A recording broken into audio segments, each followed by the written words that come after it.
Prime Minister Howard, former parliamentary colleagues Philip Ruddock, Gary Nairn and Phil Baresi, to Professor Tom Frame and all of you, thank you very much for coming along today. You'll excuse me if my presentation isn't as academically rigorous as the previous one, but I hope that some of the insights I give you of that period from Labor's perspective, or my perspective in particular, interest you.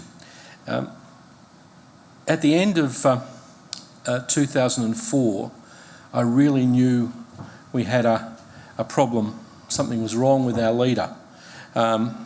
He was missing for a few days.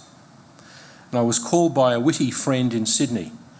He addressed me as if I was NASA mission control, with the ominous space travel warning, "Houston, we have a problem."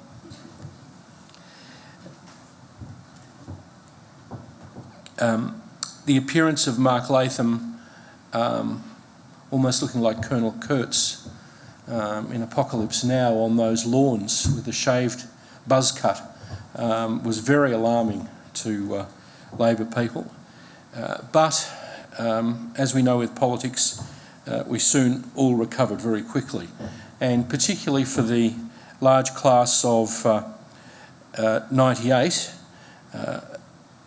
we were very excited because this is an opportunity to consider leadership without without there being an incumbent and without us having to go through the awful prospect of knifing someone. Kevin Rudd had replaced in 2001 Laurie Brereton as Foreign Affairs spokesman, and I was one of his enthusiastic supporters. The class of 98 had nearly come to office, as Murray pointed out, in that election where Labor actually got a majority of the popular vote. But as we learnt with the recent American elections, that doesn't count. It's the seats or the states that count. I was elected in 98 along with Rudd and Gillard. For them, between 98 and 2001, we were three very unlikely amigos as part of the National Security Committee of Caucus. Rudd the President, Gillard the Vice President, and me the Secretary. I told AM in the first challenge that Kevin Rudd made in January 2005, I welcomed him in St Kilda, dressed in de rigueur St Kilda clothes, all in black. I assured AM after the Latham experiment, Kevin has a proven record of hard work. He's a person who sort of makes very even-tempered statements and decisions. He's a great capacity in domestic policy, and in these days he has that unusual interest in international affairs that we need. And I concluded by saying that we're not denigrating Kim Beazley, who's been a great Labor leader, and if he wins, we'll get behind him 100%. I did, Kevin didn't. Now, if we look at Kim Beazley, he's only 7 years older than me, but let's remember he was Leader of the Opposition from 96 to 2001, and from January 2005 to 2006. A venerated figure, senior, but frankly and understandably to large class of his colleagues, a bit remote. Remember, from 83 to 96, he'd been a minister in the Hawke and Keating governments and Deputy Prime Minister in 95, 96 under Keating. After Crean resigned in November 2003, I voted for him against Latham. But he didn't succeed in that particular ballot. But no wonder, with all of that service, with being the father of the House, as Philip Ruddock later became, that means a sort of longer-serving member. He looked on all of the ambitious, earnest, fresh faces from that younger era with, as I said, an understandable world weariness.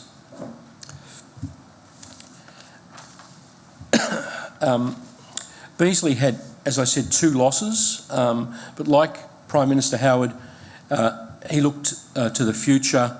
Remember that Prime Minister Howard had that cover of the bulletin, Mr 18%, why does he bother?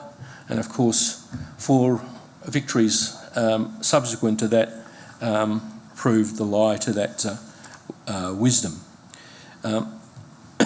Beazley said when he was re-elected after the Latham disaster that as elected as leader who had already lost 2 elections, there's no doubt in my mind that I can lead a winning team in the next election.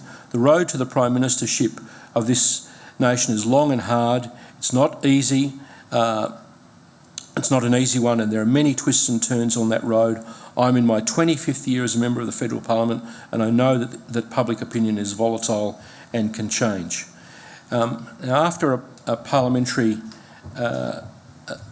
break during that 2006 period, Labor's fortunes improved slightly with interest rate rises, petrol price rises, and industrial relations giving Labor some electoral comfort, and I'll come back to the Latham nemesis leading to a bit of Liberal hubris. This was evident in the polls which suggested the ALP's primary vote was around 40%, something Labor would kill for in recent elections. And it was the minimum necessary to consider getting back into government. Beazley seemed, though, to be criticised for weak parliamentary performances, and particularly in preferred Prime Minister status compared to Prime Minister Howard, was doing poorly. Foreign Affairs spokesman Kevin Rudd and Health spokesman Gillard seemed to be undermining him in the media, and according to reports which I'll come back to again, the New South Wales right faction promised to support Rudd for the leadership so long as he challenged Beazley before Christmas. So in December, early December 2006, Beazley announced a leadership election, but also a frontbench total revamp. Both sides claimed they were in the winning position. A ballot held in May for December saw Kevin Rudd elected winner by a margin of 49 to 39. After leadership results were announced, Jenny Macklin withdrew from the contest for the deputy leader, which allowed Gillard to be elected unopposed to that position. So there was a deal. As Prime Minister, John Howard no doubt remembers that in Parliament during that period, Kim Beazley focused a lot on the Coal Royal Commission, on the oil for food scandal, where the Australian Wheat Board paid inflated monies to the then feared Iraqi dictator Saddam Hussein, despite the fact that Beazley was acting under the imperative of events and the pressure from his foreign spokesman Rudd. He was criticised and undermined for not spending more time attacking Peter Costello's budget of 2006. Beazley, as I said, was consistently behind in the personal popularity polls, but he was insistent in the second half of 2006 that the 2007 election would be a referendum on the Howard government's industrial relations policy. So why then, the question is not why did Kevin Rudd do what he did, but why did the New South Wales right back Rudd? Was it fear, as part of the focus of these years of the Howard government, that Peter Costello would take over from John Howard? Well, partially to answer that, we need to look to an earlier period, because this is very informative of a lot of Labor attitudes, particularly in New South Wales. Our deified Gough Whitlam had argued, obviously self-interestedly, from 1964 that whoever made the change to replace the long-standing leader of the 63 election, either the victor, Sir Robert Menzies, or long-standing Labor veteran Arthur Caldwell would win the subsequent elections. Sir Robert obviously retired after 23 years in early '66 and was replaced by Harold Holt. But Labor remembers, and this was very much in the mentality, that Caldwell insisted on remaining leader, and at 70, despite public sympathy from the resulting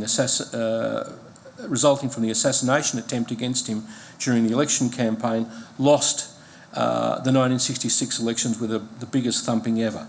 Now, Beazley versus Rudd was another matter. Beazley was a full decade younger than Caldwell, so age wasn't as acute an issue as it was with Caldwell versus Holt. Anthony Green confirmed to me yesterday that, as Beazley's biographer argues, that the trend to Labor was for a victory, but once Rudd and Gillard had decided and had made a deal, nothing was going to deter Kevin. Again, with the second Rudd challenge in 2006, my phone nearly melted. I was called by that great Prime Minister who's passed, Bob Hawke, who we affectionately referred to as the Silver Bodgie, not once but twice, by Kim Beazley and many others. In those days, Telstra didn't automatically delete your telephone messages, and I'd just finished editing all of mine, the great messages, and were going to record them all as a historical document when they changed their policy and deleted all of them. I'm sorry to history. Beazley had, according to the wisdom of the time, mixed up Karl Rove with Rove McManus, whoever he is now. He was then a popular TV spokesman, and the media said Beazley had to go, despite the fact that in two-party preferred terms, Beazley and Labor were consistently ahead.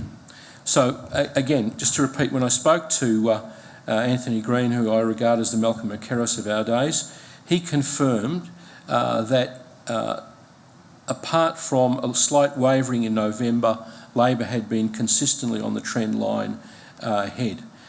Kevin, however, with the support of the New South Wales Right, had done a deal with Julia Gillard and moved and won the leadership 49 to 39. Sadly, Kim Beazley was, to quote Graham Freudenberg in his last speech at a Labor gathering, the greatest Prime Minister Labor never had. I voted against him and for Rudd with great angst. I honoured a promise I'd made to Rudd, and I think both I and Australia came to regret Kevin taking over at least what we consider too early. Now, during the 2007 period when Rudd was in office, Prime Minister Howard, I'm sure you didn't do this with calculation, but you provided a crucial turning point for me against Rudd. After the January challenge, I had pledged to the Ruddster I would vote for him, but equally it was my understanding that there would be no further challenge or destabilising prior to the 2007 election, and Kim Beazley was to be given a clear run, a clear shot against you at the 2007 election. In May 2007, Prime Minister, you, like the old political fox you are, saw that Kevin 07 had made some denigration of Alexander Downer, but had refused to meet the Dalai Lama.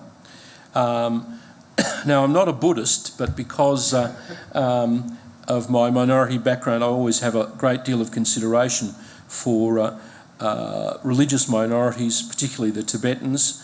And Prime Minister, you contrasted Rudd's refusal to meet His Holiness, who was visiting Australia, with his earlier attack on your foreign minister, who had at one stage refused to have a meeting with His Holiness. You accused Rudd of hypocrisy. He was unwilling to be wedged by you, and finally agreed, like you did, to a meeting. I was completely fazed by the whole event, and it gave me some insight into Rudd that wasn't pleasant. His election demonstrated he was successful. His election to the leadership, that he was a successful political operative, much more so, in my view, than Mark Latham.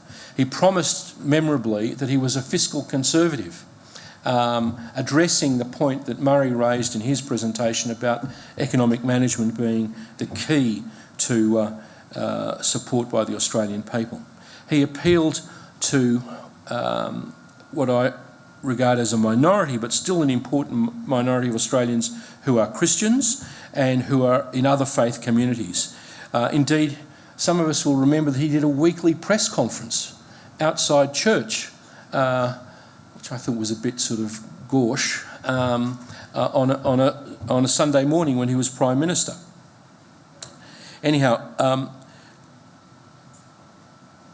his Prime Minister Howard's attempt to wedge him in the lead up to the 2007 was not successful, and Rudd continually evaded those kind of issues. In marked contrast to what happened during the last election, with us making our policy differences so marked in negative gearing and dividend imputation, etc. Was, as our host, Professor Tom Frame, asked, was the leadership change to Rudd precipitated by John Howard's decision not to relinquish the leadership to Peter Costello? In my view, no, a clear no. Knowing Kevin Rudd and having the benefit of gazing backward into the rearview mirror of recent political history, my judgment is clear. Nothing would have stopped Rudd's ambition. The real question is, why did people back him? Why did Julia Gillard and the left make a pact that gave Rudd the numbers to achieve his ambitions? Probably a mixture of power and the desire, as we all have in politics, for the sort of naive ambition of changing Australia for the better, as far as we have the ability to see it. Kevin Rudd, unlike Bill, made a very important decision to, that great Australian word, to duchess Rupert Murdoch. He wanted to win the election. He thought it was important for his political program. He correctly understood that the Murdoch press was very important, and that Rupert Murdoch might consider supporting him, backing a winner, since he seemed to be ahead in the opinion polls. Internal Liberal infighting and work choices, which I'll come to in a minute, were more important, in my view, in the 2007 defeat. Politics is a cycle. It's something I've come acutely to learn over the last 20 years, having finished up in the big house over there in April and May. By Mr Howard's end, on the 24th of November 2007, all the Liberals were out of power everywhere across Australia. But Labor should have realised that we were not out forever. If Costello had gone in as leader of the opposition and not taken his bat and ball home, who can say he wouldn't have won it in one term against a divided Labor Party at the following election? And let me conclude with the point about a famous truth we learn from Greek philosophy, that nemesis leads to hubris. In the nemesis of Mark Latham,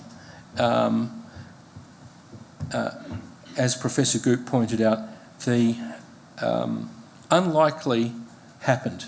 Graham Richardson understood it, and that was that the Liberals won control of the Senate. And only because they had control of the Senate were they able to pass the work choices legislation. And nemesis leads to hubris. I think that was a bridge too far for the Australian people. And in New South Wales and Queensland, where we did so badly at the current election, that enabled us to secure part of the vote. My general conclusion of that period and my experience with the figures, particularly on our side, is that frankly, Labor was so absorbed with its own internal psychodrama that perhaps Beazley and Rudd had an eye to what was happening in the internal Liberal war between the Prime Minister and the then Treasurer, but there could have been any characters on the other side and it wouldn't have restrained the ambition of people on our side. I thought once we'd made the decision in January 2005 not to take destabilisation and leadership further, that was agreed. I didn't play any further part of the moves to replace Mr Beazley. The received wisdom of many people is that the opinion polls show that Mr Beazley would equally have had an opportunity against Mr Howard that Kevin did, and the thing that really did Prime Minister Howard down and the Liberal Party down and the government of the day down was the hubris that came out of the nemesis of the 2004 election, and it was work choices, not the brilliance of Kevin Rudd or Kim Beazley, who wasn't the candidate, that had won that election.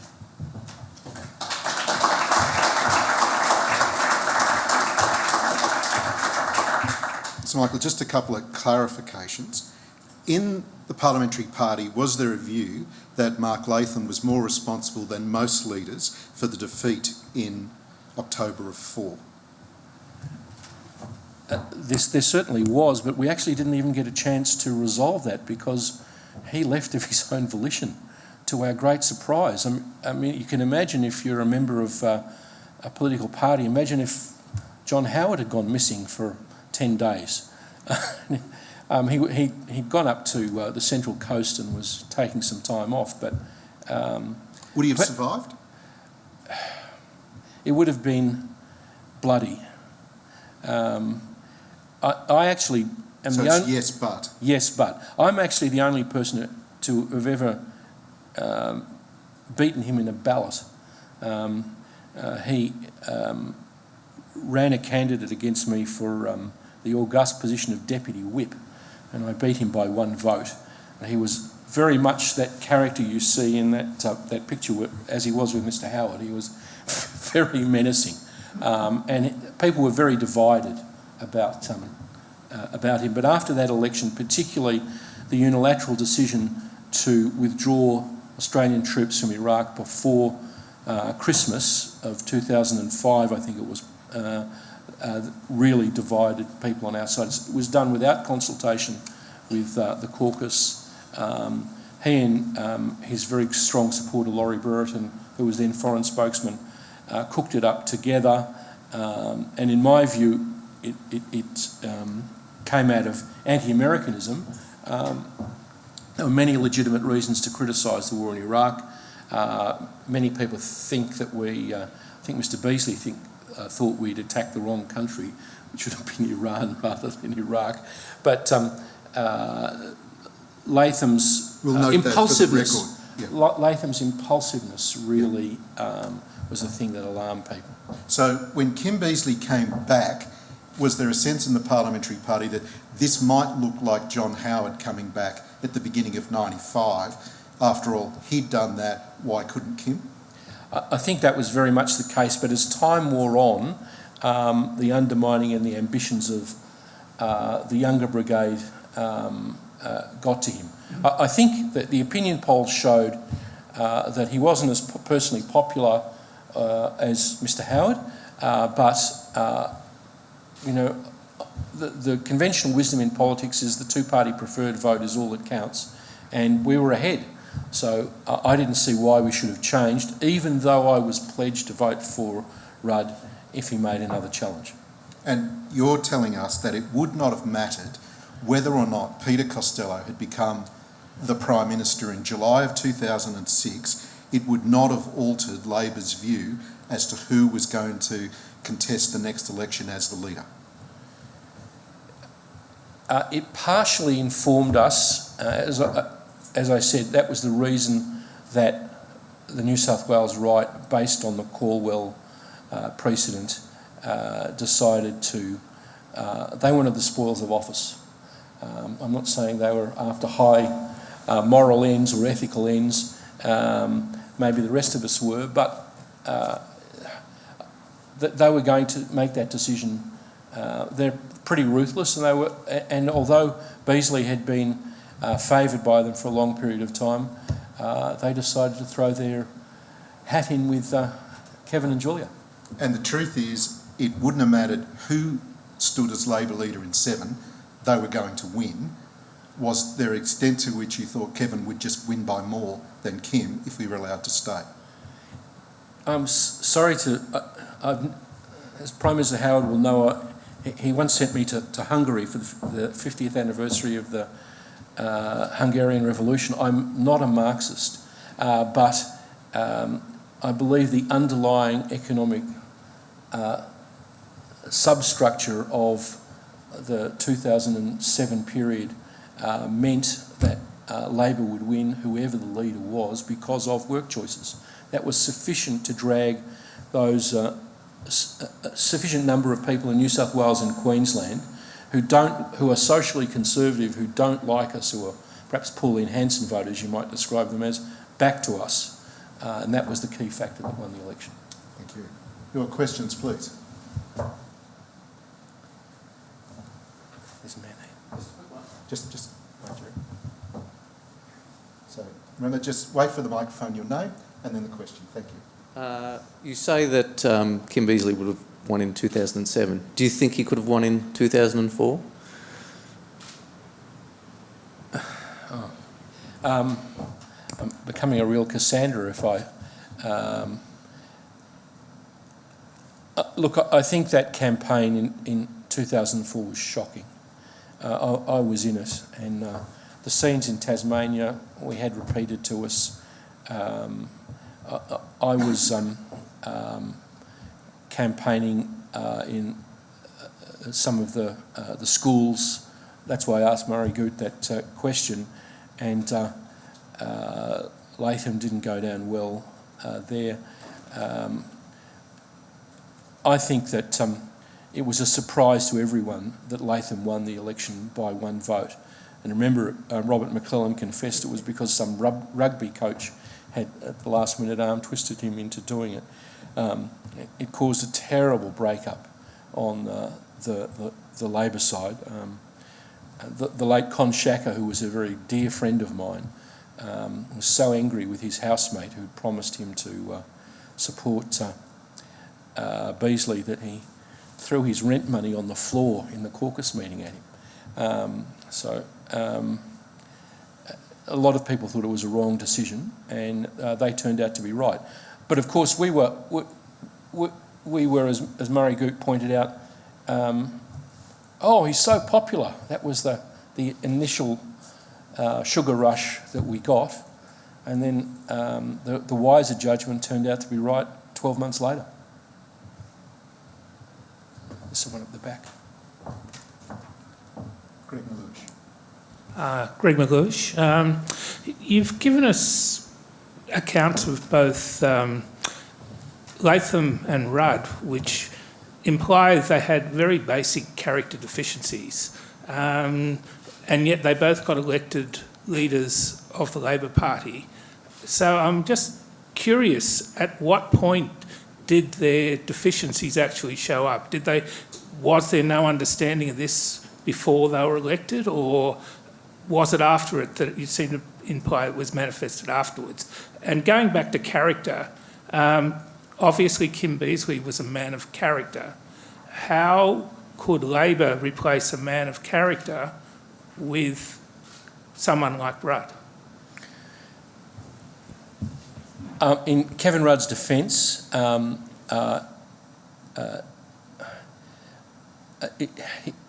my view, he's not the same kind of person as Latham. He is a person who may be flawed and wrong, but he's not without character. He is consistent on issues. He's very well informed. He's extremely hardworking, as I said in that promotion for him on AM. His flaws were much less manifest than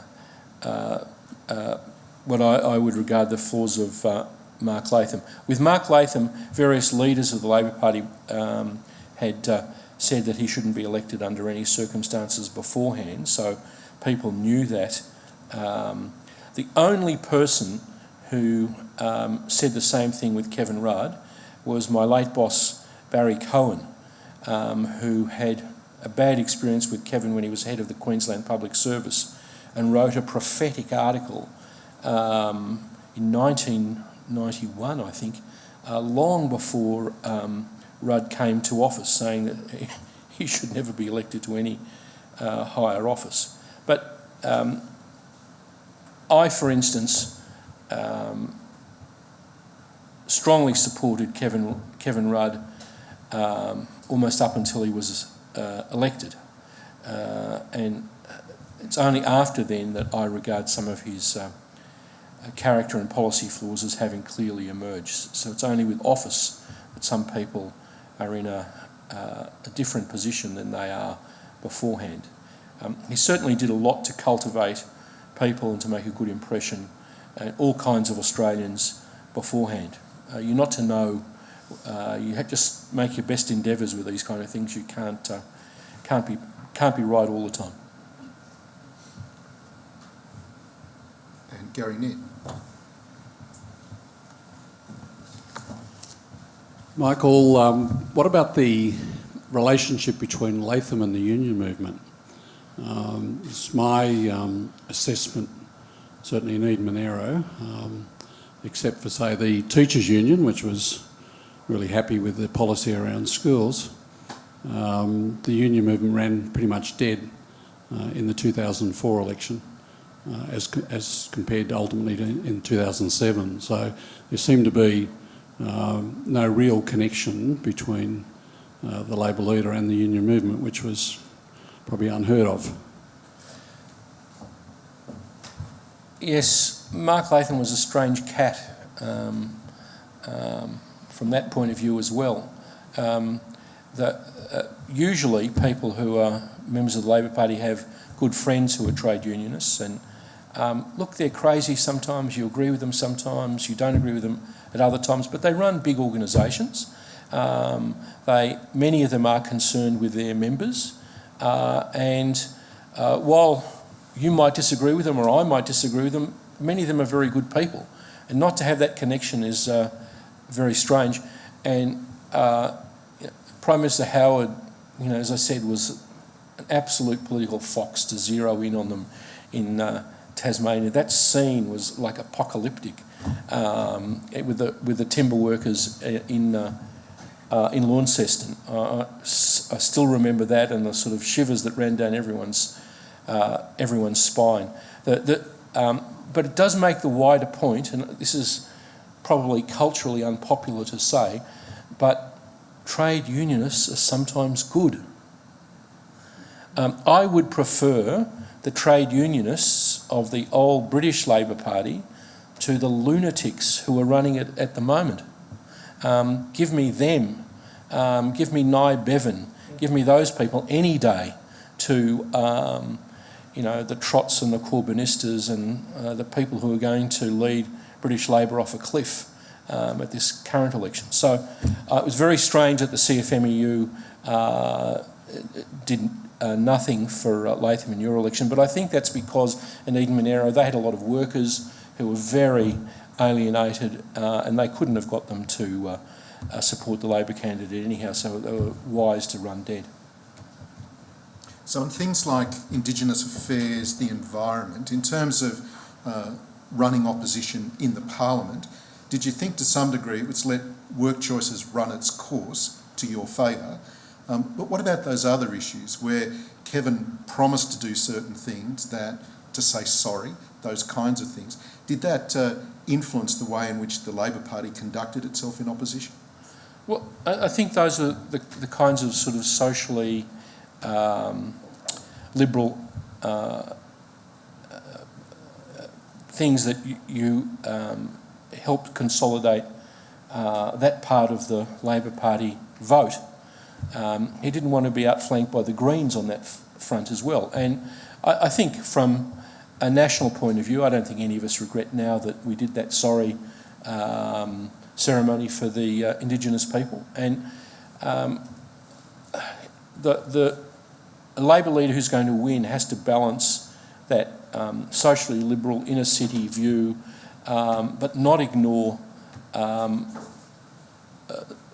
quiet Australians or working Australians in outer suburban and regional Australia. You've got to get the balance right somehow. And if you can do the kinds of things that Kevin did by raising those issues in Parliament, that was the right thing to do. And at the same time, there was an enormous campaign on work choices by the union movement, which is far more effective than the absolute waste of money that they did at the current election. And were you sensing that you didn't have to worry about the Democrats anymore because they were a spent force, but the Greens, and you mentioned them a moment ago, were rising in prominence in the inner cities? Was for you worrying about splintering the Labor vote somewhat difficult at this point because you couldn't quite see where it was going to splinter and what that might mean? It's an impossible thing to be absolutely correct about. The fortune and the fate of inner city Labor MPs fighting the Greens is absolutely walking on eggshells. There's a marvellous friend of mine, Peter Khalil, who's a Coptic Christian, who won the seat of Wills, who speaks Arabic and goes out to all of the ethnic communities. He's an absolute demon. He's the ideal type of candidate. Or a saint. A saint, sorry. A demon politician in the terms of work. That's what I mean. He's ideal for that kind of inner city seat. I had one, and it's a problem for both Liberal and Labor, but this is a wider question. How do we all handle those inner city seats? Because, Professor Good, I addressed this question to you. As the numbers in Parliament narrow that any government wins by, what is the effect if the Greens were to win 6 or 7 seats and be a swing factor? It would be terrible, in my view, if Labor was to go into effective coalition with them. But it is an issue that will become more and more prominent, particularly when great people, apart from Peter Khalil, like Anthony Albanese and Tanya Plibersek, who hold inner city seats in Sydney, but who are great figures of local knowledge there, when they pass from the political scene. What will happen if the Greens win those seats? What will happen for Australia? Were you detecting that, though, in the period of this conference, 2004 to 2007, that this would be for Labor a real issue? Was it, I'm sort of wondering if not, it wasn't quite clear that would be the case. You're suggesting it's starting to very much become the case. Yeah, it's more of a case now than it was then, but what Kevin did was the sort of natural socially liberal things that Labor does, and it was very good because it consolidated that vote. I don't think he did it with as much cold calculation as you need to these days, but he did it, and it was effective. Perhaps a final question before we break. No? Well, there's plenty of opportunity to talk over lunch. Rarely do we hear about how some of these psychodramas play out from the inside, but we've had an opportunity to hear that this afternoon. It's been a terrific session. Please join with me in thanking Dr. Danby. Thank you.